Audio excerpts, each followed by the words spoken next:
Climbing up. Start Ming. Go! This is not easy work. You watch it from home and you're like, yeah, I could do that. No, I don't think so. But the tough terrain of this course is nothing compared to what we've got waiting for us. Let's go, get in the room, let's go! We're about to enter the top secret Marine Corps Leadership Room. But the Leathernecks have another name for it. They call it the House of Pain.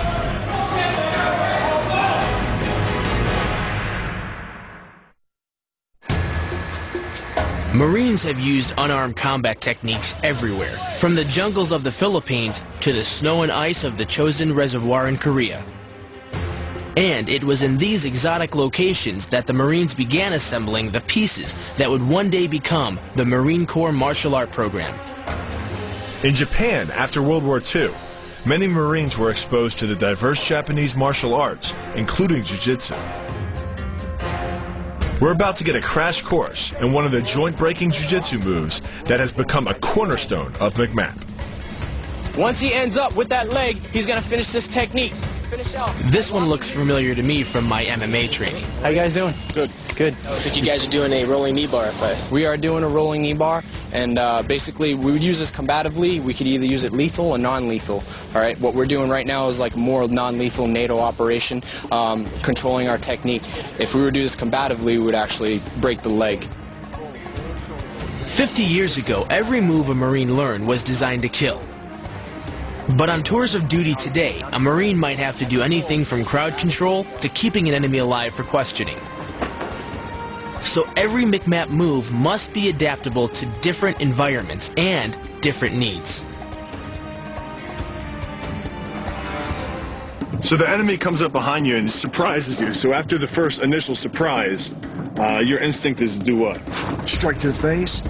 Strike to the face, bend down to grab the closest leg to me, lock it in, and roll into my right shoulder. Okay? Arching forward and throw my back. 3 taps. Now, of course, I'm going nice and slow.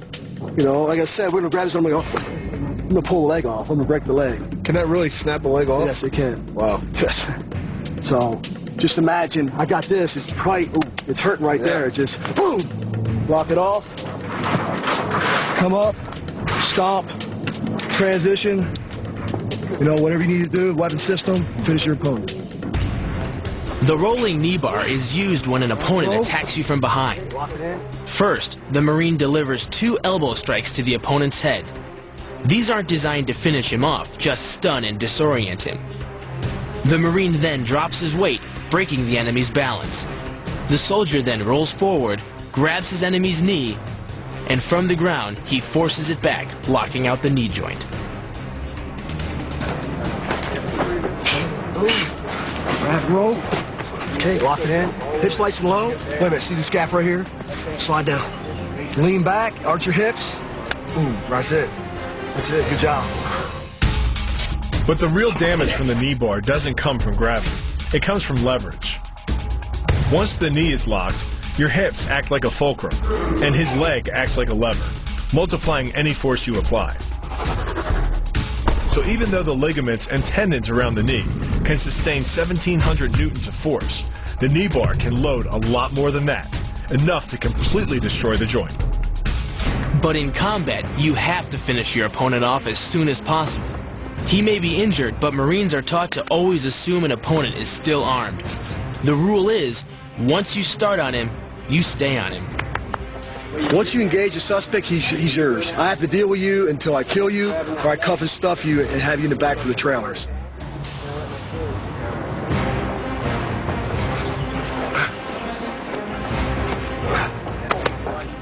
Good. To get a feel for what the move might be like during combat, we geared up with flak jackets and Kevlar helmets.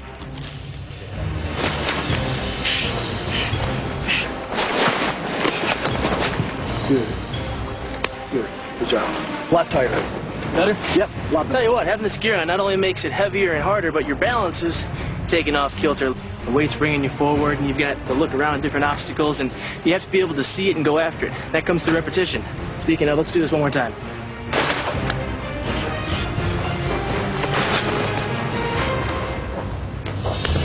Good job. Thank you. For a technique to be included in the McMAP program, it's got to adapt to any situation. From the caves of Afghanistan to the ghettos of Baghdad. Classes go on across the base every day, teaching the 182 different moves of McMAP. He's down on the ground right now! One of the most effective is a takedown, known here as the reap. His position is going to allow me to move forward and break his center of gravity, so we're still following basic principles of entry, off balance, and a throw. I'll just execute an outside reap and break him down. The reap was first adapted by Marines in China, who trained with the Shanghai police before World War II. Famous for opium smuggling and organized crime during the 1920s and 30s, the Chinese port was one of the most dangerous cities in the world. The local police kept order with a variety of kung fu techniques. Soon, the Marines stationed there began using the techniques, first to keep the streets around the American embassy safe, but ultimately against the Japanese, who invaded in 1937. Even though the reap seems like a simple move, it can easily put a bad guy in a world of hurt. Boom, and look where your knee's at. Your knee and shin is groin up through the center line of his body. So if he pulls you down, he's increasing damage to himself. Max effect, minimal effort. To execute the reap, the foot pressure must be applied while the opponent is still stepping. As he's stepping forward, I'm going to try and sweep the foot in, at the same time off balancing by pulling and pushing across, breaking the center of gravity, taking him down to the ground. The key to the reap is to get your opponent's center of mass outside his stability zone. To do that, the Marine pushes his opponent at a location above the center of mass, while using his sweeping leg to create a tripping point, which is below his opponent's center of mass. Once the loss of stability has occurred, gravity does the work and the damage. On the ground and on his back, your opponent is now vulnerable to any number of finishing strikes.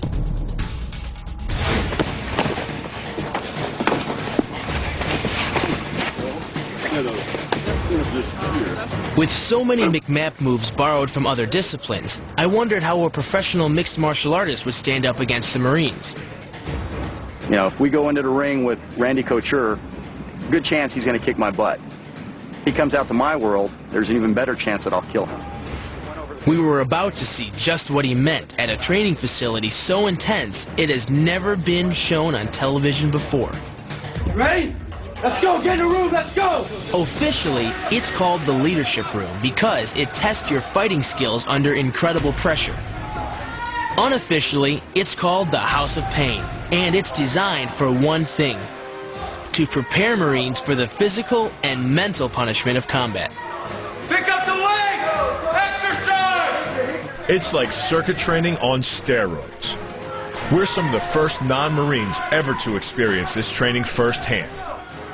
The room is deliberately kept brutally hot, over 100 degrees. Let's go! Instructors are yelling at you left and right.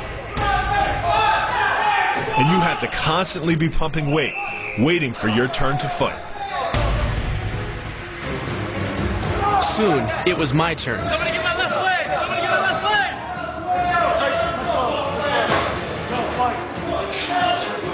In the fight pit, I thought I had a handle on these moves. Now I'm not so sure. My arms were spent from lifting the weights. It was all I could do to block the onslaught of punches and kicks.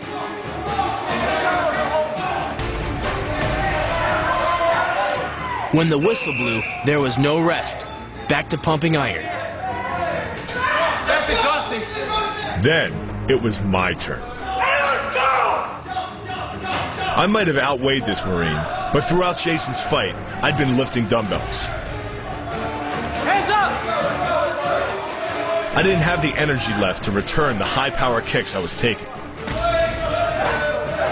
So I used the Muay Thai knee strikes I'd learned in Thailand. A great way to maximize force when your strength is starting to go.